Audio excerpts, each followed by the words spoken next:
اس کو پکڑنے کی خاطر اس کی طرف بڑھا ہی تھا جب اشمل نے دوپٹے میں لپٹی سرخ مرچوں کو مٹھی میں بھر کر ملک حسیب کے منہ پر اچھال دی تھی۔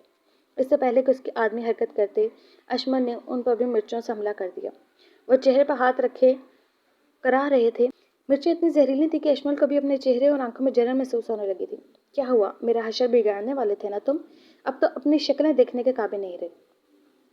اشمل ان کو حقارت بھری نظروں سے دیکھتی بطول کو باہر نکلنے کا اشارہ کرتے آگے بڑھی تھی۔ ملک حسیب اتنی جلدی سے اسے اپنے ہاتھ سے نکلنے نہیں دینا چاہتا تھا۔ پیچھا کرو اس کا، سب جلدی سے یہاں سے بھاگ نہ پائے وہ۔ اگر وہ نکل گئی تو میں تم لوگوں کو چھوڑوں گا نہیں۔ ملک حسیب کپڑے سے آنکھیں پوچھتا اپنے آدمیوں پر چلاتے ہوئے باہر کی طرف بھاگا تھا۔ آہان نے حویلی سے نکلتے ہی گاؤں سے باہر جانے والے 3 رستوں پر اپنے آدمیوں کو پھیلا دیا تھا۔ ملک حسیب کو تو کسی صورت بخشنے کے موڈ میں نہیں تھا۔ اشمل کی فکر میں اس کا دل پاگل ہو رہا تھا اور ساتھ ساتھ اس پر بے پناہ غصہ بھی آ رہا تھا جس نے اتنی بڑی بے وقوفی کر کے خود کو خطرے میں ڈال دیا تھا۔ حسنین رضا میر کی اطلاع پر پولیس بھی وہاں پہنچ چکی تھی۔ آہان جلد از جلد وہاں پہنچنا چاہتا تھا کیونکہ ابھی بھی اسے اپنے ایک آدمی سے ہاسپٹل میں گولی چلنے کی خبر ملی تھی جس بات نے اسے بے چینی میں مزید اضافہ کر دیا تھا۔ ہوا کے دوش پر گاڑی چلاتے وہ وہاں پہنچا تھا۔ ابھی وہ ہاسپٹل سے کچھ فاصلے پر ہی تھا جب اسے ہاسپٹل کے گیٹ سے نرس اور ڈرائیور کے ساتھ اشمل باہر نکلتے دکھائی دی تھی۔ اشمل کو صحیح سلامت دیکھ کر آہان کے بے قرار دل کو جیسے قرار سا آ گیا تھا۔ آہان فوراً گاڑی سے باہر نکلا تھا لیکن تب ہی اس کی نظر گیٹ کے پاس کھڑے ملک حسیب پر پڑی تھی جس نے ایک ہاتھ آنکھوں پر رکھے دوسرے ہاتھ سے لٹکاتے انداز میں اشمل پر پستول تھانا تھا۔ آہان نے ایک سیکنڈ بھی ضائع کیے بغیر اس کے بازو پر گولی چلائی تھی۔ پستول اس کے ہاتھ سے چھوٹ کر دور جا گرا تھا۔ آہان ملک حسیب کی طرف بھاگتے ہوئے اس پر جھپٹا تھا۔ گولی کی آواز پر اشمل اور باقی سب نے خوف سے رک کر پیچھے دیکھا تھا لیکن ملک حسیب کو آہان کے رحم و کرم پر دیکھ کر ان سب کے چہروں پر سکون سا پھیل گیا تھا کیونکہ ان کے سارے آدمیوں کو آہان کے آدمی اپنے قبضے میں لے چکے تھے۔ آہان بری طرح ملک حسیب کو پیٹ رہا تھا جس کی وجہ سے وہ پورا لہو لہان ہو چکا تھا۔ اس بار اشمل بھی آہان کو روکنے آگے نہیں بڑھی تھی بلکہ ملک حسیب کو ایسے درگت ہوتے دیکھ اطمینان سے اپنی جگہ کھڑی تھی اور نہ ہی باقی کسی نے ایسا کچھ کرنا چاہا تھا۔ ملک حسیب نے ان سب گاؤں والوں کی زندگی عذاب بنا رکھی تھی۔ سب کے لیے اس کا ایسا انجام دلی سکون کا باعث تھا۔ آہان کے تشدد سے وہ مرنے کے قریب تھا جب پولیس نے وہاں پہنچ کر بہت مشکل سے آہان سے اسے آزاد کروایا تھا۔ ملک حسیب کی حالت دیکھنے کے قابل نہیں رہی تھی۔ جو دھمکی وہ تھوڑی دیر پہلے اشمل کو دے رہا تھا وہ اس پر الٹی پڑ چکی تھی۔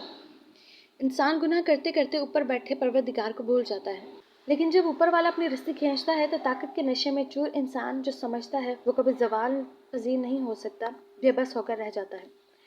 ملک حسیب کو جب پولیس کے حوالے کرتا آہان اشمل کی طرف بڑھا تھا۔ اشمل تم ٹھیک ہو؟ بے حد غصے کے باوجود آہان اشمل کو بازو سے تھامتے فکر مندی سے بولا تھا جس کا اشمل نے اس بات میں سر ہلا کر جواب دیا تھا۔ تم جانتی ہو تمہاری بے وقوفی تمہارے لیے کتنی نقصان دہ ثابت ہو سکتی تھی۔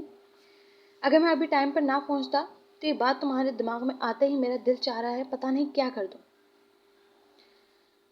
اگر تمہیں ذرا سی بھی خراش آتی ہے تو میں سارے دنیا کو آگ لگا دیتا ہوں۔ لیکن اشمل تم نے جو خود کو نقصان میں ڈال کر غلطی کی ہے اس کے لیے میں تمہیں بالکل معاف نہیں کروں گا۔ اشمل کے بالکل ٹھیک ہونے کی تسلی کرتے اپنے غصے پر قابو پاتے آہان اس پر چلایا تھا۔ اگر اسے 1 منٹ کی بھی دیر ہو جاتی اور اشمل کی جان بھی جا سکتی تھی۔ یہ بات اسے اتنے پاگل کر رہی تھی کہ ارد گرد کا دھیان کیے بغیر وہ اپنا ضبط کھوتا پہلی بار اشمل پر چلایا تھا۔ اشمل جانتی تھی کہ آہان اس کی وجہ سے بہت فکر مند ہے لیکن آہان کا اس طرح سب کے سامنے چلانا اسے بہت برا لگا تھا۔ اس کی کسی بھی بات کا جواب دیے بغیر اشمل نے ناراضگی بھری نظروں سے اس کی طرف دیکھا تھا جن کو نظر انداز کرتے آہان اس کا ہاتھ پکڑتے گاڑی کی طرف بڑھ گیا تھا۔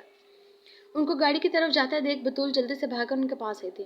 مجھے معاف کر دیں بی بی جی، اپنی خود غرضی میں نے آپ کی جان خطرے میں ڈال دی تھی لیکن آپ بہت بڑے اور نیک دل کی مالک ہیں۔ آپ آرام سے وہاں سے نکل سکتے تھے لیکن آپ نے میری مدد کی بی بی جی، بہت شکریہ آپ کا احسان کا میں کبھی نہیں بھولوں گی۔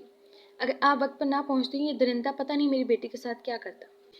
بطول کی بات پر آہان کی غصے سے اشمل کی کرائی پر گرفت مزید مضبوط ہوئی تھی جس پر بطول کو تسلی دیتے اشمل نے کن اکھیوں سے اس کی طرف دیکھا تھا جو سرخ آنکھوں سے اسے گھور رہا تھا۔ نہیں تم نے غلط نہیں کیا، تمہاری جگہ وہاں جو بھی ہوتا یہی کہتا، تمہیں شرمندہ ہونے کی ضرورت نہیں ہے، نرمے سے اسے کہتے اشمل آہان کے ساتھ گاڑی میں آ بیٹھی تھی۔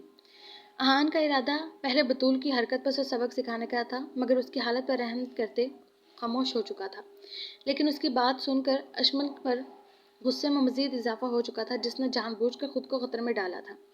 سارے راستے ان دونوں کے درمیان کوئی بات نہیں ہوئی تھی۔ آہان اپنے غصے کو کنٹرول کرنے کی کوشش کرتا رہا اور اشمل اسے اتنے غصے میں دیکھ کر اسے چھیڑنا مناسب نہیں سمجھا تھا۔ غصہ تو اسے بھی تھا احان پر، جس نے اتنی کالز کے جواب میں اسے ایک بار بھی جواب دینا ضروری نہیں سمجھا تھا۔ وہ بھی تو ایسے ہی فکر مند تھی نا اس کے لیے، لیکن یہ بھی مانتے تھے کہ اس کی غلطی احان کی غلطی سے کئی بڑی تھی۔ احان اشمل کو حویلی میں چھوڑ کر باہر چلا گیا تھا۔ گھر میں سب ان دونوں کو خیر خیریت واپس آ جانے پر بہت خوش تھے۔ حسنین رضا میر نے اتنی بڑی مصیبت ٹل جانے کی وجہ سے سب کا صدقہ خیرات کیا تھا۔ بہت سارے بکرے ذبح کر کے غریبوں میں تقسیم کیے گئے تھے۔ حاجہ بیگم بھی اپنے پچھلے گناہوں پر اللہ کے حضور معافی مانگتے آئندہ کبھی بھی دوسروں کو خود سے کمتر سمجھنے سے توبہ کر لی تھی، اور ان کا رویہ گھر میں سب سے بہت اچھا ہو چکا تھا۔